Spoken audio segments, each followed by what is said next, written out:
Hello and welcome to today's webinar on how the security-first approach can be used in the modern data center. We have a really great event lined up for you today. On today's event, you'll learn how a security-first infrastructure can improve your security posture, protect your business from attack, and keep your company out of the headlines. Today's event is brought to you by Nutanix. My name is David Davis, and today's event is produced by Actual Tech Media. We've got a really great event lined up. I want to first start off by introducing today's presenter. That is Mr. Mike Wronski. Mike is a Senior Product Marketing Manager at Nutanix. Mike, thanks for being on the event today. Oh, thanks, David. Thanks for having me. I think it's going to be a great event. All right, before we jump into it, there's a little bit of housekeeping I want to cover. First off, we want this to be a really educational event for you. So, we encourage any and all questions on today's event. We would love for you to use that GoToWebinar questions box as much as you'd like. We want you to learn about security, learn about software-defined networking, microsegmentation, all those cutting-edge things. So ask away, and we'll be doing a dedicated Q&A session at the end of the event, and we'll be asking the best questions from everyone out there in the audience. We also have a handout I want to draw your attention to. That handout is an ebook that you can download from your GoToWebinar control panel there. It's a 14-page ebook, really visually very appealing. I enjoyed reading it myself, and it's an addendum to this content that we're talking about today, and it covers the security-first approach to the modern data center. So I encourage you to download that, check it out now, share it with your friends and colleagues. And then at the end of this webinar, we'll be awarding a $300 Best Buy gift card to one lucky attendee on the live event. If you're watching this event on demand, I'm sorry, the drawing has already occurred. If you are the winner of the prize today, you can optionally donate the value of that gift card to a charity, and we would love to help you do that through these webinars and our MegaCast and EcoCast series. Generous attendees and prize winners have donated thousands of dollars to charity, so we would love to help you do that if you win today's gift card. I should also mention that the terms and conditions of today's drawing can be found at actualtechmedia.com if you'd like more detailed legal information. And with that out of the way, it's time to get started on today's special webinar. Mike, take it away. Excellent. Thank you, David. So let me start off real quick with before we get into the the meat of this and describe what I mean by security-first approach. I've been in the industry for more years than I really want to admit. I still feel like a young person in the industry, but after 25 years, I think I've seen quite a bit and seen it all. I practiced security specifically for many years in the healthcare space as part of GE. It was one of the radiology side, so a lot on the securing patient data. And what I always found was that it's gotten much better now. Earlier in my career, security was a bolt-on. It was an afterthought. It was like get the business, had the applications, everything running, and then security came later. And though the industry has gotten better, I think there's still a lot more that can be done. And I think all of us on this, attending this, have an interest in what I'm talking about, but it should be part of the design and goals and vendor selection, product selection process up front, which saves us lots of pain later. Because whenever we have to retrofit things or, worst case scenario, there is a security event, a security breach, then it's a problem, then it's a fire drill, and then no one has a good time. I also don't believe that security belongs to a security team, and I think that's another area that we need to really expand this out on. And everyone involved in IT that's making an IT business decision should have a security consideration in their mindset. There is potentially a dedicated security team in your org that focuses on a lot of these things, but you shouldn't just be going to them for the mother may I. If you're considering this step up front as part of your group, you don't have to necessarily be a security specialist. But you really should keep that in mind. What's this look like in the implementation phase? How are we going to protect data? Are we, especially if you're in an industry that is highly regulated, so when you're talking about industries like retail or finance that have to deal with PCI because of credit card and financial data, or healthcare, as I mentioned before, where you have HIPAA, or if you're in GDPR, if you're in the European region there, have other even much more strict privacy rules and data controls than we have in the States. Once again, just if you're thinking about it up front, it's not going to be such a pain later.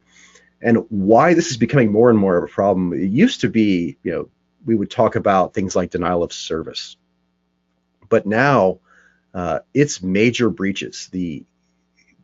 What you can call it the criminal community. I don't like to use the term hacker necessarily, as I don't see that as a negative connotation, but the malware, the black hat hackers, they have discovered that there's high value in the data in large companies, whether that's personal information of people to be used for stealing identities, whether it's financial data for actually stealing funds. There's quite a bit of high value in big corporate data. And if we look at the statistics, and this one's not even super new, it's from early, it's almost a year ago to date, actually. But data breaches are getting worse and worse. They're not getting better and better. We're talking about 350,000 breaches, and that's the ones that we know about. A lot of times companies don't make them public. That's a staggering number, and none of us if want to be in a position where we're held accountable for that. Our company is dragged through the mud as a PR issue. Worst case, it's a resume generating event for someone that's attending this, where you are the person who is held responsible and it causes you to lose your job. Nobody wants to be in that position. So you don't want to be next. And with the number of organizations, if you have something of value, people are going to try to attack it. So this number is just about everyone. It's like 77%. So 7 out of 10 big companies have had a successful attack. That's a pretty big deal. Data breaches are getting increasingly reported. In some areas, they're legally liable or required to report them. So we're seeing that these numbers are probably even larger. And then for these big, larger companies, these are expensive to fix. Whether that's PR dollars, lost revenue, lost stock value, new purchases and equipment, trying to remediate. All of these are reasons why security should not be an afterthought or a bolt-on. We need to take that security first approach. We need to look at our IT again. Another thing I'd like to bring up is the IT world is changing, and we'll cover that within this as we move forward. Hey, Mike, one of the scary stats that I heard, to pile onto those scary stats there, is that it takes an average of 191 days for a company to realize that they have a data breach, that it even happened, and 66 days in addition to that to contain it.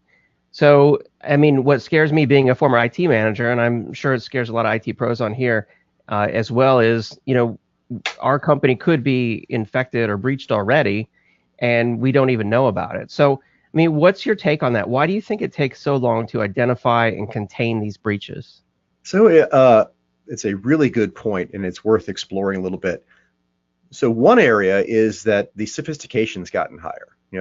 Because there's high dollar value. We used to use the term script kiddies. It was minor hackers just trying to mess around and cause trouble. Now I would equate it more to like, this is organized crime, or even, if you watch the news, there's suspect of state level, this is espionage, at government level type of attractions. Because of the value of this, that means that people doing it are very sophisticated. They're able to cover their tracks. The other thing is that IT has gotten crazy complex, and this is a great segue into what I want to talk about today. With the complexity of our data centers, the complexity of, we've taken like virtualization, for example. When I started with VMware and virtualization, that was like 2006, 2007. That was even before shared storage and things, and then everything moved farther. But that was a simple use case of consolidation. Now everything's getting more and more virtual. Everything is software defined, which means I don't walk into a data center, trace cables, and go, oh, that server is the email server. Trace another cable. Oh, this other server is my database. When we've moved to things that are software defined, we have mobility, a lot of complexity on knowing where things are, being able to diagnose and track data moving around.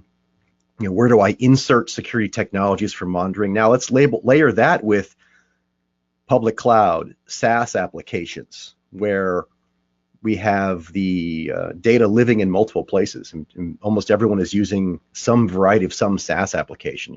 A great example is a lot of people are moving towards hosted Microsoft Exchange or Office 365 to move that out of there on-prem. So that's sitting somewhere else, but there's lots of deep data connections between Active Directory authentication. You've got your email living out there, things like Salesforce or Workday. So using public cloud services like Amazon, Google, or Azure.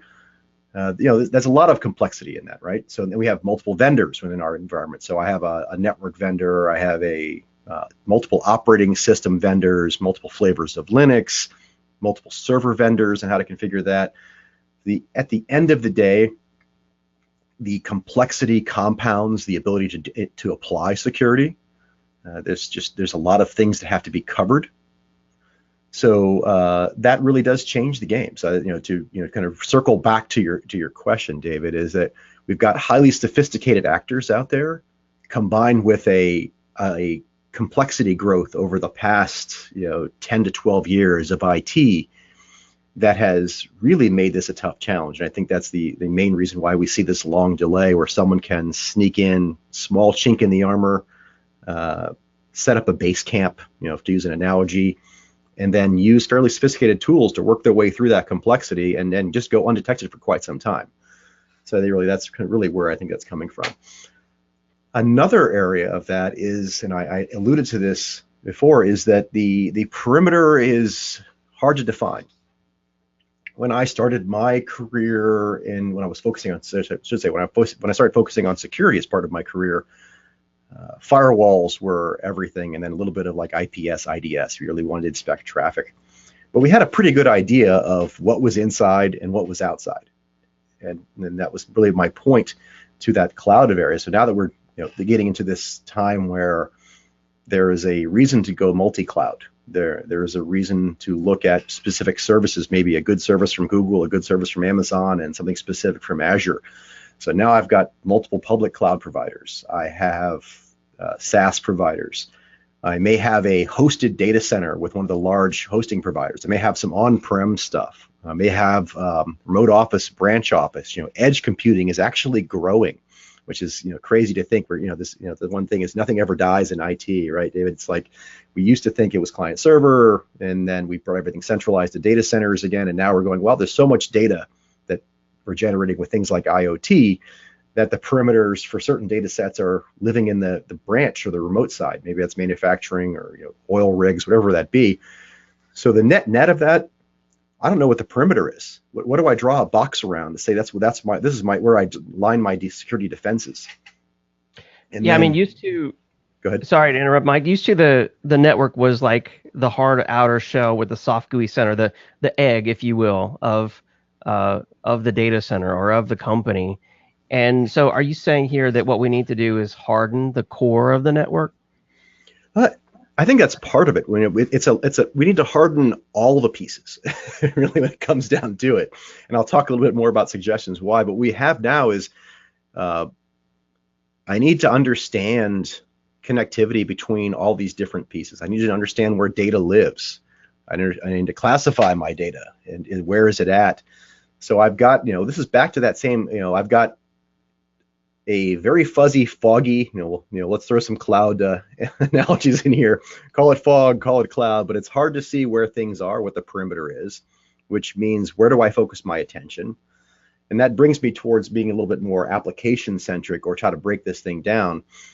But we've got configuration errors. So if we look at some of the breaches that that have been high profile involving public cloud, some of that came down to just human error because it's so complicated, and they opened up, basically object storage shares with important data on it were sitting out in the internet open, and someone was able to browse to. Again, if the perimeters are unknown, the security team may not be aware of where this stuff is. That's one of the other reasons why I brought up the idea that everyone's job is security, because as it gets more and more complex, and one team understanding where everything lives is a little bit of a challenge. So to bring why I kind of bring a lot of this up is to ask the next question. The next question is what can we do? What are the options for changing what is out there or improving security. One thing to do is how do we extract complexity?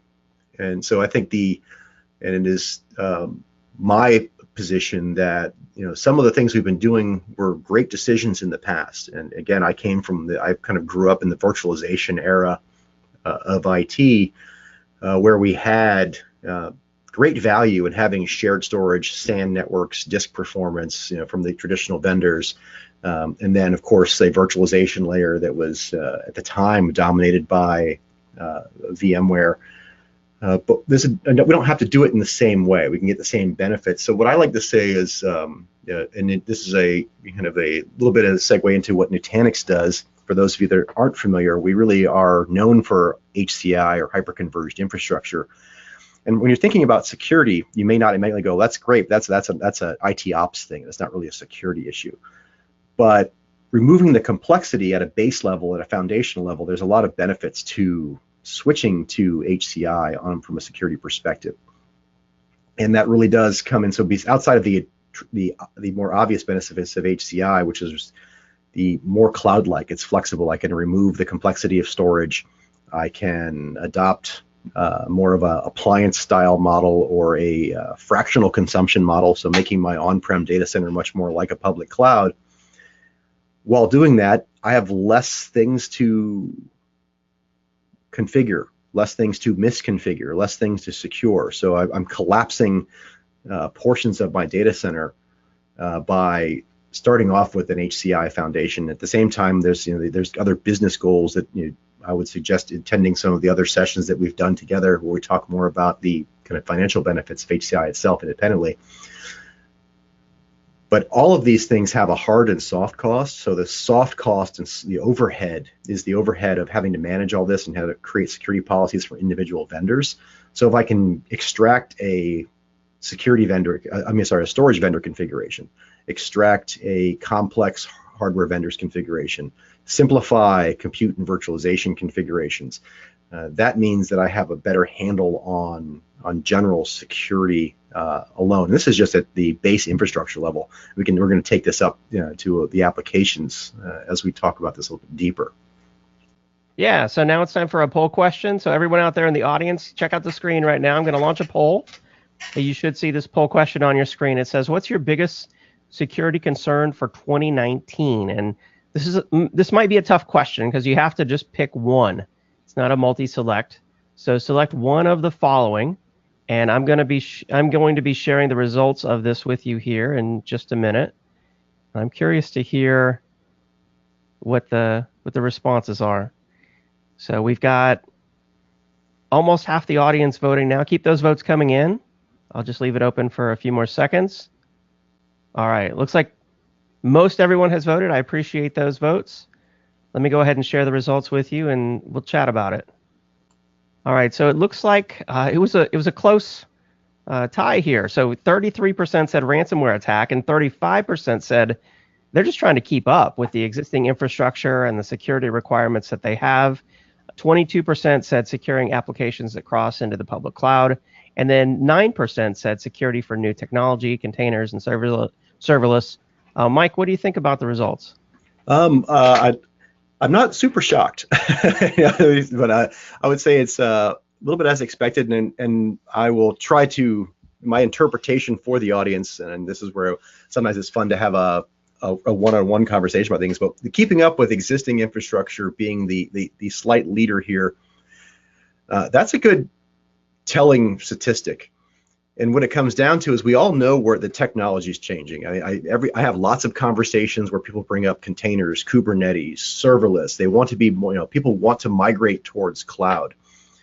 But a higher level concept here is that, and this leads back to my point on complexity, is things have gotten so complex that a lot of our really intelligent IT professionals are spending their time keeping the lights on, just kind of like bailing water out of a sinking ship, as opposed to being innovative and checking out new technologies. And IT has become a business differentiator for almost every business now. It used to be like a back office function, but now every business you talk to, whether that's a guy selling tacos from a food truck to traditional high-end, high-tech businesses has IT.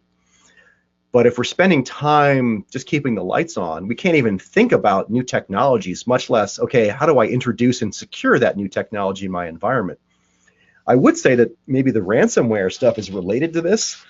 As we think about some of the data protection side and being able to contain breaches, the way ransomware traditionally spreads is related to some of the topics we're going to talk about within the next half of this discussion, and keep that in mind as we do that. But essentially, ransomware usually spreads machine to machine, either whether it's through from emails or other issues. If it's only one machine, but I know I saw one. I live in the Southeast, and it was the city of Atlanta that recently had an attack, and it was through, and again, through very sophisticated. It came in through email. But it spread through other Windows operating system vulnerabilities, machine to machine. So one machine with a ransomware problem outside of shared storage wasn't that big of a deal. But the spread over the network and locking down large departments was catastrophic. It actually shut down the city government for like 2 weeks because of that. So I understand the concerns around that ransomware attack, and I think we can talk about how to address both of those as we move through the rest of this. What do you think, David? Any of these shock you? Yeah, I did hear about the Atlanta ransomware attack, and it cost the city millions. And like you said, they were shut down for many weeks. So no, this is not a shock to me. I mean, I think what's really cool about hyperconvergence, which we're talking about here, is that it can help make the life of the typical data center administrator so much easier, so that they can keep up with the existing security requirements. They can be more efficient, they can better protect themselves from ransomware, and then maybe they can find the time to adopt some of these new technologies like container and public cloud and multi-cloud and serverless.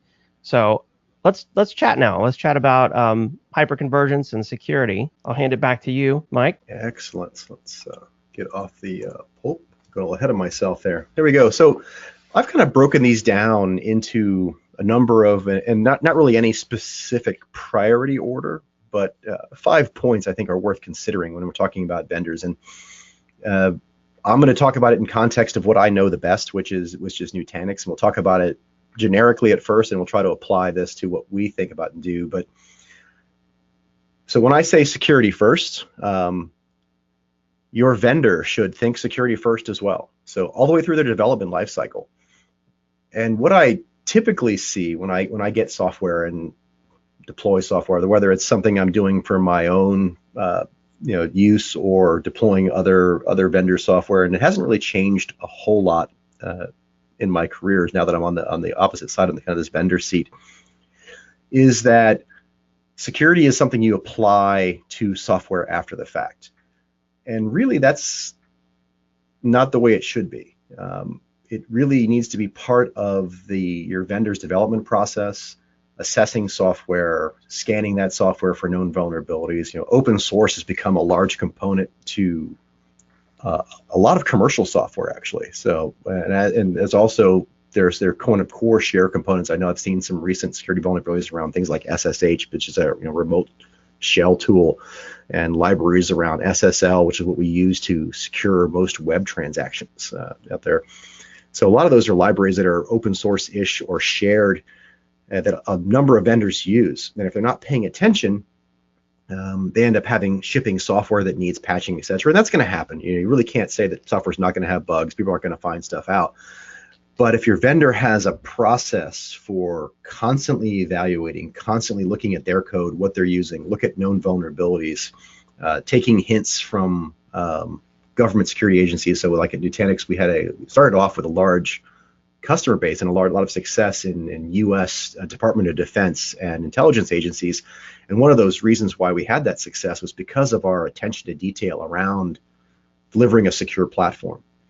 And the idea was, it was the expectation that what we gave a customer was as secure as we could make it out of the factory, and not putting that burden on them, but it was a shared responsibility between what the vendor does from a development and software release process and patching, and making sure that we can provide a very timely addressing of any new things that come out. Makes it a better partnership towards ensuring security. Because essentially what ends up happening is if I, as a vendor, if I don't have my software patched up, or I can't provide my customer a patch, and there is a security breach, that looks bad on me as the vendor. Even if there was something that customer could have done to mitigate the expansion, and there are probably things they should do, and we really think about security as defense in depth, the last thing a vendor should want or desire is to be blamed or part of the blame for any security there. So making sure that software development lifecycle and security is something that your vendor talks about and is proud of should be something you look at when thinking about security first when looking at vendors and choosing them for your solutions. So moving beyond that is how much of the software understands how you're going to deploy it. And what I mean by that is, does it natively have features that are going to make sense to what's expected these days? So I brought up finance or healthcare, and so things like PCI or patient data. HIPAA doesn't have as much strong requirements. PCI absolutely does, where the customer or the credit card data is expected to be encrypted when it's at rest. And then from a PCI or healthcare perspective, you don't want easy theft. Say just standard maintenance, a drive failure. Somebody has to swap that drive out. If the data is encrypted at rest, doesn't really matter who comes in to swap the drive that they take out and replace doesn't have to be specially erased. You don't have to go through DoD process erase because the data is encrypted on it. And so we want to make sure that the vendor understands how people use the software, or that they're looking at adding default features. So it's not, okay, buy my product and then go out and find vendor X for encryption, vendor Y for additional role-based access control. You should see a base level of functionality in products. And this is something we do as part of Nutanix. And this is where the HCI point comes in, is HCI does incorporate storage and virtualization. So it is everything in one software-defined box, for lack of a better term. And so we make sure that it's got that kind of base level functionality. So we've got encryption, there's role-based access control features, so we can segment at that level. Moving towards things like cloud-like and self-service opens up access to people, but at the same time, we want to make sure that they're only given access to doing the functionality that makes sense to them. Maybe that's provisioning and setting up new virtual machines, but maybe not configuring encryption or turning on enough security features. Similarly, for identity and authentication, the days of the short password or shared passwords really should be done. It's surprising how often that becomes out as the way in, as somebody using weak password or shared passwords. So you really want software that you deploy now to minimally support what you should be doing, which is multi-factor shared authentication mechanisms, kind of like that one password style authentication, where you're using linked authentication mechanisms. So that's all built in, as well as looking at lots of different certifications and standards. So if it's encryption, does it covering things like FIPS 140-2, which is the minimum standards for encryption from the federal government's perspective, or things like common criteria or NSA. Just making sure you're asking these questions. Is your vendor spending time focusing on these things? Nutanix is specifically all the things that you see on the screen. These are either the standards we follow or certifications that we have achieved as part of developing and securing our software in that software development lifecycle. And we have a number of these, other security features built in, but I wanted to highlight some of the ones that I think are most important. Primarily that data at rest encryption is a huge one, so that you can ensure that the loss of data is not impacting you from a general maintenance perspective. Hardware does fail, and you shouldn't have to go through heroic measures to swap out things. You want it to be as simple as pull a couple screws, take a drive, pop it out, throw it away, throw in a new one, and move on with your life perspective, and not have to deal with that risk. So I wanted to move on to another point here, and covering two different areas.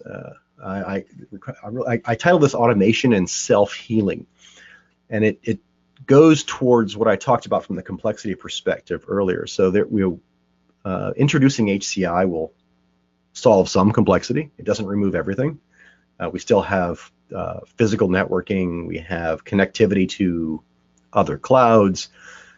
So from a automation perspective, we want to eliminate human error. We want to make things repeatable, and when they're repeatable and the human component is taken out, we expect that the risk is taken out. I don't have to worry that it's been deployed or configured differently every time. And another area of this is, not all organizations can have a highly skilled, highly trained security team. And that's where is a statistic I've got it here. It's also in the ebook about failing the cybersecurity readiness test. And what they're really talking about here is that people are put into positions where they haven't been trained. They don't have the background. So the way to solve that, at least a way to solve that, is being able to do more with less, meaning you have some people that are well trained in that, and they have to be able to use automation. These organizations are big. If you can't deploy it with automation, one person can't do everything everywhere. But if I can automate these tasks, that's going to help quite a bit. Another area of that is on a platform perspective. How do I make sure that what I put into place on day 0 that I knew was secure is going to stay that way? So that's another area where automation comes in. So what Nutanix does to address this is we use, first off, start off with security baselines. As part of that software development, security development lifecycle I talked about in that first requirement, I am enabling customers to not only get a product that we secure from factory, we provide a security baseline of how things are supposed to be configured, provide it in both a human readable form, so that addresses things like compliance and auditors that want to see how things are configured and how their recommended best practice is, as well as in a computer programmatic readable format that is built into the software that allows software-based automation to evaluate these best practice baselines, examine the configuration, identify where there's been drift, someone's disabled a firewall, opened a port, added a local user, turned off password complexity, just to name a few things that someone could do either as part of trying to make their job easier, taking a shortcut. I know that that never happens, but that's definitely something to consider. But having something built in that can evaluate your security posture and minimally notify operators that, hey, this isn't right and this is a risk to you, or ideally left in the automation mode where it's going to say, hey, I've identified something and gone ahead and corrected it for you. So even if during a maintenance window someone added a local account very quickly and forgot to delete it, this security automation goes in and goes, hey, that local account was there, it's got to go, remove that local account, move on. So that's where I think having this automation and self-healing across products is very important. I can't speak to other tools, but this is something we do end-to-end with Nutanix.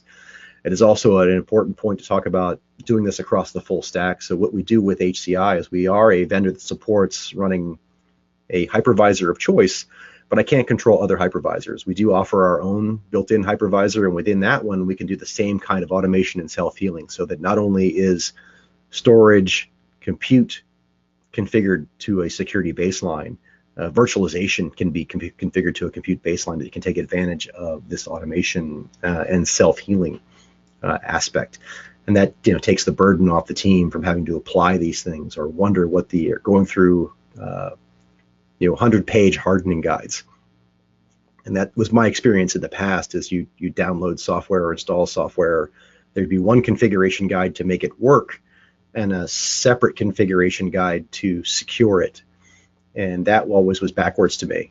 Why does it have to be secured? Why can't it just be built to be secure and expected to be secure and delivered secure? And that's where another tie back to my previous point about a vendor that's really thinking about that at first. And the Nutanix philosophy is, I want to deliver it to the customer as secure as possible and expect that they run it that way. Understanding that no customer says, I want to run this insecurely.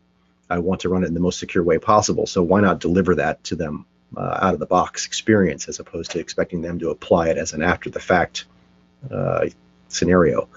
And the longer term impact of that is, you may find that, and some of you on the call may have experienced this, where you call for support and they say, well, can you back out some of that security stuff you're doing, because that might be causing the problem.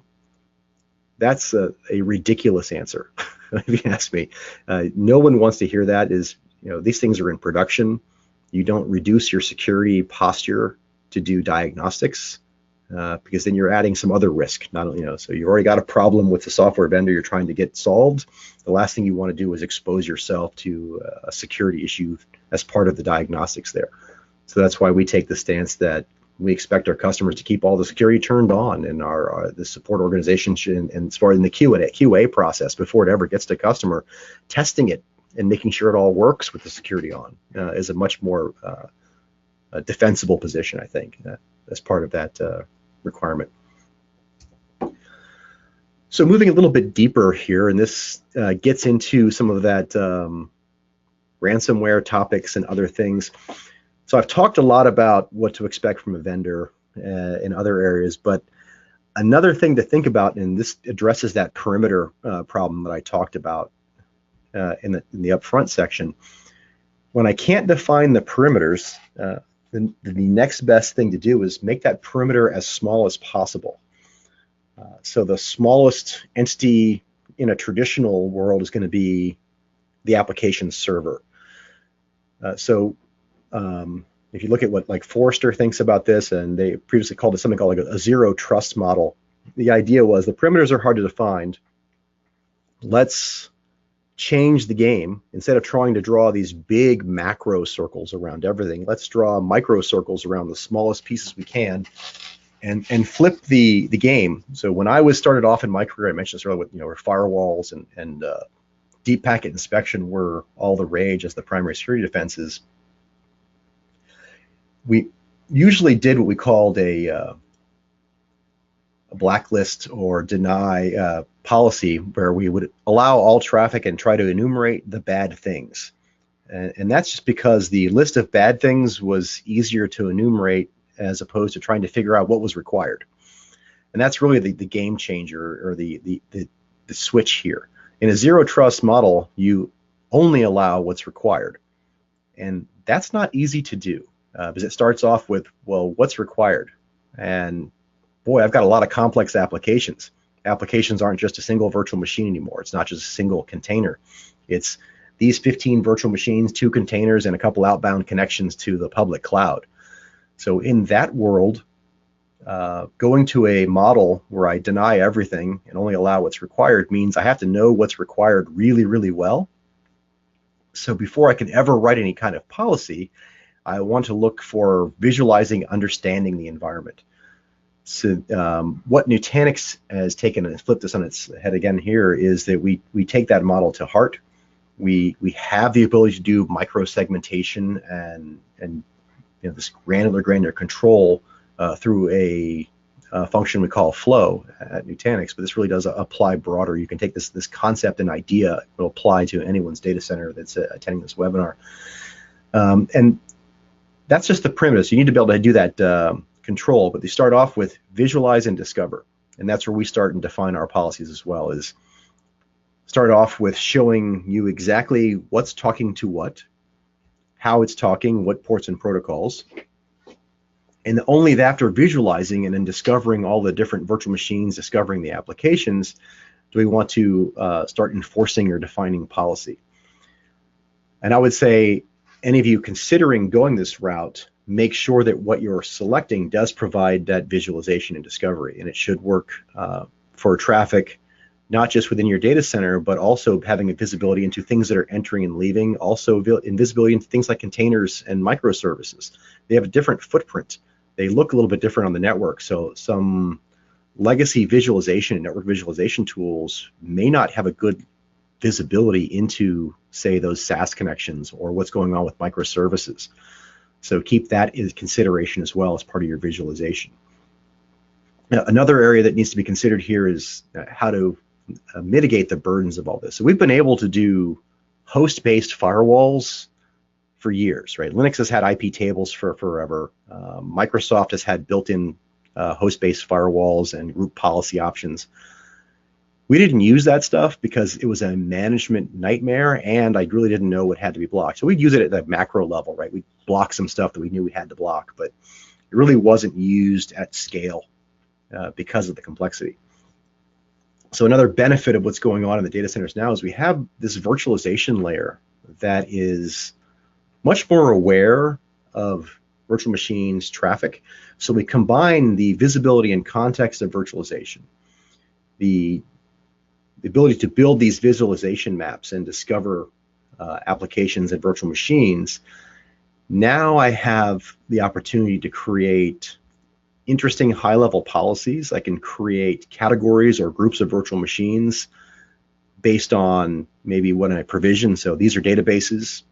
These are front web servers. I don't need to know minutia of detail like IP addresses or MAC addresses. Why? Because the virtualization layer understands that. So partially what I'm saying here is that your security component can benefit from deep integration to virtualization. So what we do with the Nutanix solution is very, very tightly coupled. In fact, it's the native networking component is the security component in our AHV virtualization solution that's providing this. So your security policy writers never need to write policy and enumerate IP addresses. Don't have to worry about things like DHCP or someone provisioning a new virtual machine. The virtual machine sits in a category, and that category is database, and databases in this group can only talk to these application servers in this other group. Don't worry about the IPs, don't worry about the kind of network identifiers. They're in the group, they get the policy associated with the group, everything is great. So that really, again, reducing complexity, making things automated and repeatable, nice common theme here as we talk about this, means that I have the ability to start moving towards this zero trust model that I would say is the holy grail of security, and being able to have that. And it's not a all or nothing construct. Typically what you'll see here is a migration towards it with those highest value assets first. So where is the valuable data? Let's work towards getting that done there and keep expanding that model out and getting more granular and more policy, and letting the automation and context available of virtualization and software-defined networks provide those minutiae of detail, take care of the dynamic nature of things. You know, as things motion around, you want to make sure that your policies don't have to be updated every time something like that happens or for maintenance windows. So when looking at, moving towards a security first environment and doing this, make sure you're focusing on how do I get towards zero trust. I would say microsegmentation is the way, but you need to have solid visualization as part of that grouping. So as I move towards the fifth thing I wanted to talk about here, it really does come down to, and this is where David and I actually talked about this earlier, as far as best of breed and wanting to break out. From the best of breed side and multiple vendors, one vendor absolutely can't do it all. We don't want to, I would say, you want to consolidate where you can, remove complexity. HCI is a good start. But there are other areas where you're going to want to pull in a best of breed specific security solution. So if you're thinking about, from a networking perspective, you want to pull in a specific IPS IDS device, or you want to pull in other things, make sure that what you're choosing from a solution for the networking and microsegmentation doesn't lock you in and not allow you to extend functionality and embrace these other best of breed vendors for other things, either as at the high level of overall networking, if you want to do layer 2 stretch networks or do interesting things with load balancers, add additional, say, antivirus or network controls. When we think about things like malware spread or the ransomware, that's where network level AV and other things may come in handy, and there are vendors that specialize on that. So with that being a top concern for this audience, you want to make sure that you're not going to make a selection in a platform or a selection in other software that locks out your options to integrate with those. So we take that to heart. We've got a lot of validated solutions with Nutanix. That network solution that I've talked about, Flow, natively provides we call service insertion or service chaining, which means by policy you can introduce traffic flows to run through one of those network vendors, drive it through even a non-security function. So if you want to do application performance monitoring or something like that, or just general packet capture, you can drive the traffic at a policy level, meaning not all traffic, it's just traffic between this group and that group, kind of a thing. So you get a lot of flexibility there. But making sure that you're thinking about that is important as part of this discussion. No one vendor, if any vendor says they can solve all of your problems, you don't need to look elsewhere.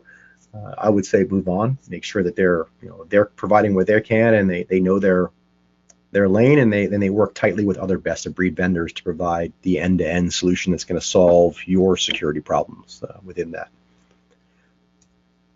So as we come towards the end of this, I want to start thinking about, now is a time to really embrace security. And security is a weird place to be. And having been in that as a practitioner for a while, what I found, it was kind of feast or famine.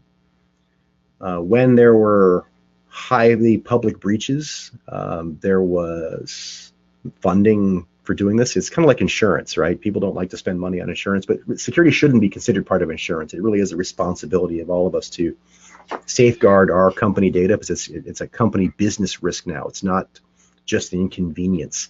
It's not insurance like a car insurance where, okay, I'm out a little bit, I've got a broken bumper, I get somebody else to pay for it and it's fixed. It's not insurance. It's more important to that. But we can capitalize on the trend now and making sure that we're injecting this at all parts of the procurement, architecture, and design process. All of these statistics I quote are in here. Use those. Talk about how Gartner feels about that. We need to take security as a top-level business initiative and not something that we bolt on at the end of the process. And now more than ever, I think we have that opportunity to do that because it's such a mainstream topic and the value is there. So definitely think about that. And I want to wrap this up from this discussion perspective. I didn't want to speak too heavily on specific product stuff, but in the 5 different areas that I talked about. So Nutanix is absolutely, we consider ourselves a security first company. Everything that I talked about here, we do feel we address all of or large portions of. So just in a general recap, the software security development lifecycle, end to end, looking at everything from our every line of code that's written to delivering a secure platform, providing these secure features of encryption, SAML integration for authentication, role-based access control, network automation to ensure things as trivial as connecting VLANs are done in a repeatable fashion. I don't accidentally connect my DMZ to my test dev network, allowing traffic through. So the more automation we have from every area, but networking very specifically, eliminate human error and eliminate that oops factor that could be a resume generating event for somebody out there. The self-healing baselines I think are huge. When I first saw that, I said that's absolutely genius to start off with that. And there's entire software industry around doing that. I don't know why more vendors don't just build it into their products natively in the first place. Getting more specific at the network level in the microsegmentation, Nutanix Flow and another product called Epoch cover that area really well. Epoch I didn't talk about heavily earlier, at least not by name. But that is the software function that we have that does application discovery across public clouds, private cloud, gives you that deep visibility, and it is part of the Flow solution. So it's not something separate you have to grab. If you're using Nutanix Flow for microsegmentation, you're going to get access to Epoch for discovery and visibility to the network. And then, of course, having the ability to do microsegmentation and categories and really start trending towards that zero trust network. And then lastly, for all the things that we don't cover or are only partially covering, making sure that we have that extensive ecosystem, and that's growing constantly around the product set. So I leave you with those top 5 things, and I'm going to hand it back over to David to round out this webinar. I appreciate everyone's time so far. Yeah, great presentation, Mike. I love the top 5 security tips there. And now it's time to announce our prize winner. This is for the $300 Best Buy gift card, or you can donate your prize value to charity. Today's lucky winner is Kurt Williams from North Carolina. Congratulations to Kurt. We'll reach out to deliver that gift card. And now it's time for the Q&A session. If you have a question about security, now's the time to get it in because we've already got a lot of good questions coming in. So make sure you get it in because we only have about 10 minutes left here on today's webinar. So with that, Mike, do you have some resources there that you want to share while we do our Q&A? We can just leave that up. Yep, let me advance over to that real quickly. Yeah. So if anything I have said has sparked anyone's interest, there's a couple things that you can check out here from a Nutanix product perspective. So if you're interested in high level, hit that security top level web page. Though I would say dive into those, see more or experience more. We do a lot of boot camps in every geographic region around the country. That's a lot of hands-on, we think that's the best way to understand what we do. So you can either join a boot camp, and it's more of a you and some qualified engineers sit in a room, you bring a laptop, connect to a remote instance, and play and break at will. Or if you're more adventurous, you can download everything we have. So we call it Community Edition. So it's community support on a forum. You can download and install a Nutanix HCI solution, all of the security features, all of the HCI features. It's pretty much full featured. We don't disable it in any way from a feature function perspective. Get out there, plug away, break it, home lab at your whim. It's actually a fun, easy to use product, and I think the best way to figure it all out. But these resources are at your disposal.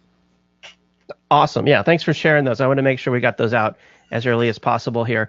And I do need to check out the Community Edition myself and get it running in my lab. So with that, let's go ahead and get started with some Q&A here. We've got some questions coming in.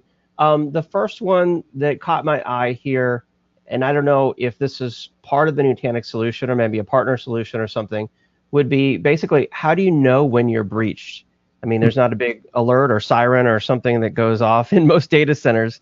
Do you have any suggestions on that, Mike? Yeah, so I mean, this is not an area where we would address directly within that, though in some ways we do have areas where it's anomaly based.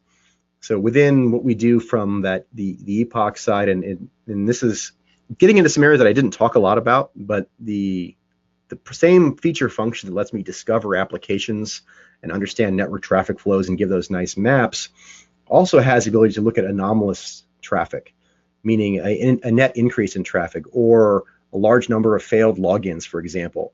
And so those are the kind of things that you can start to look for. And there are, I don't really have any specific vendors to name that specialize in that area. So you'd be able to integrate them into the Nutanix solution as well. But take that anomalous traffic to the next level, where they're looking for very specific things out of the ordinary. Now, what's native to the product is that epoch section, as well as in other areas. So we also provide things like native file share, so the traditional NFS or Windows CIFS. It will show you things like, hey, Bob keeps trying to access files he's not supposed to access. So when we think about that worry over malware that's going to encrypt and you're going to get that level of things, that's where it starts, right? You see a odd anomalous activity of users that don't normally access files suddenly accessing tons of files or getting access violations on tons of files. That's where all that kind of knowledge of breach comes in. Okay. And by the same token, you talked about encryption. They're asking here about, is there an option for encryption in transit as well as at rest? So a couple things. So there's the application level of what HCI provides, and all of that data is protected, especially if you're using data at rest encryption, as far as the packet copies and all of that. Most of that comes at the application layer. So it's an area that we don't provide natively as Nutanix, but my opinion here is what I'm seeing in the application space is most applications are now leaning towards default SSL communications for APIs, for that data in flight. We've already seen the web kind of transfer that way, where we see most public websites defaulting to SSL, and in many applications, even on-prem corporate app, enterprise apps are taking that approach. But it's not an area that Nutanix specifically addresses as part of our solution. Okay. And I know you mentioned microsegmentation here. Someone is asking, what are the use cases for microsegmentation? Oh, that's perfect. Let me dig into that a little bit deeper. So one area is general isolation. So with microsegmentation, it can kind of behave like a traditional firewall, except it doesn't have the constraints of creating network zones. So I'll do a compare and contrast. So from when I mean isolation, old world isolation is I'd probably create a new VLAN, create a new network subnet, and put that subnet behind a firewall, create firewall policies, and that would how I would isolate dev test from production. Each one would be on its own dedicated network. Microsegmentation can do that, but it does it much better because it doesn't care where the virtual machines live. So I could have 50 VMs. A third of them are in prod, a third of them in test dev, some of them are in QA, and a couple of them I want in DMZ, for example. They could all be on the same flat network. And because microsegmentation is enforcing and creating packet rules essentially as traffic enters and leaves a virtual machine, I can create those groups as a software defined. So these 4 VMs are QA. These 50 VMs are test dev. These 4 VMs are prod.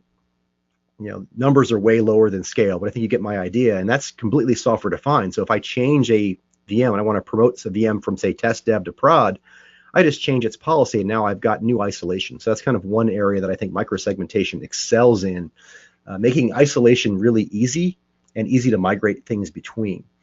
Another thing you can do here is application level segmentation. This is an area we haven't done a lot of in the past, and by that I mean, and this is where some of the public breaches have come from, so where you have certain activities that interact with end user. So you have front-end web servers. And there was a couple of these high-profile ones recently where it was just a missing patch on a couple front-end web servers. And then from there, they got in and then expanded down to application servers that weren't secured really well, or database servers behind that. So now we can start, instead of just isolating large groups, we can say, you know what, I only want these front-end web servers to talk over these specific ports and protocols to my application tier. And then my web servers are never allowed to talk to any database in my environment. And I can start creating horizontal segmentation between application tiers within my environment. And then I can combine that with isolation, where I have app tiers. So maybe a 3-tier app, I've got granular segmentation between the tiers in that app.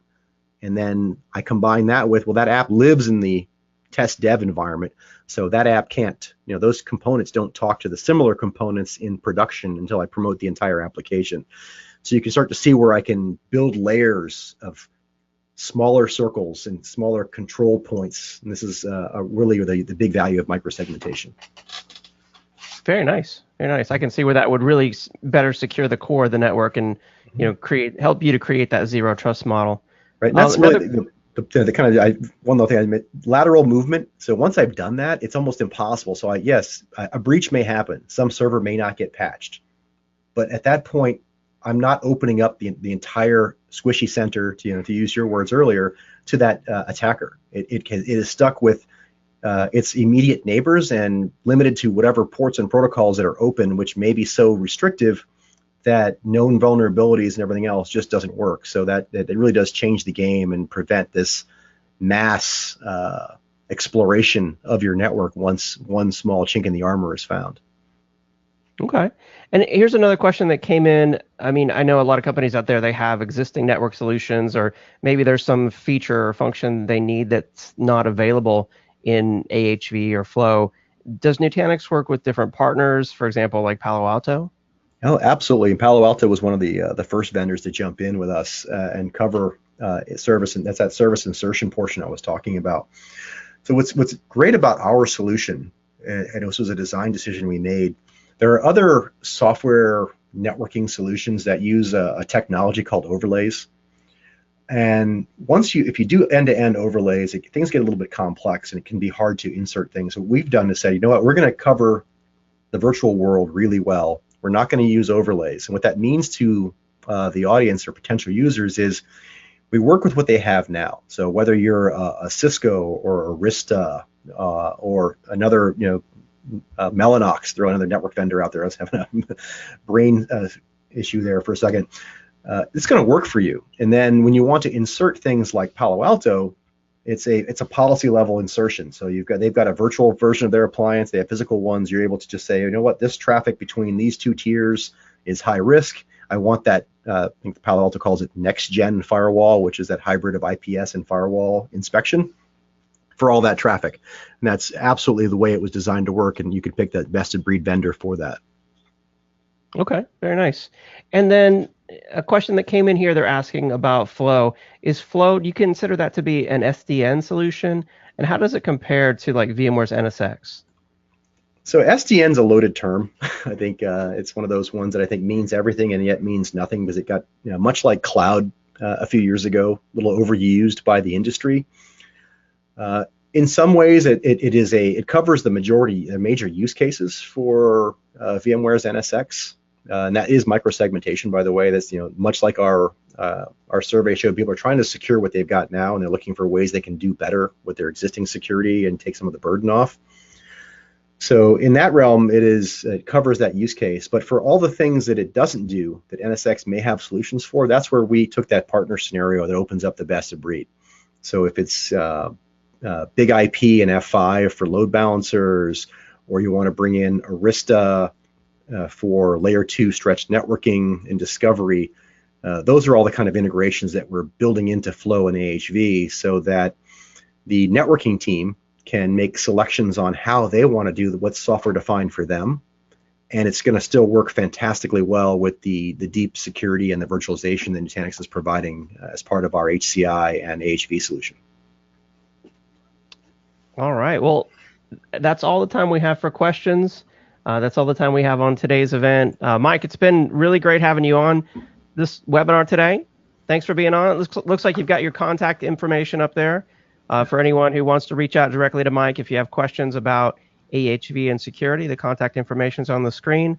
Mike, thanks for being on. Oh, thank you, David. It was a pleasure, and I appreciate everyone who has spent some time with us today. Thank you very much.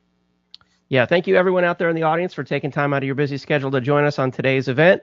I hope you enjoyed the event and learned a lot. We will see you on the next webinar. Have a great day.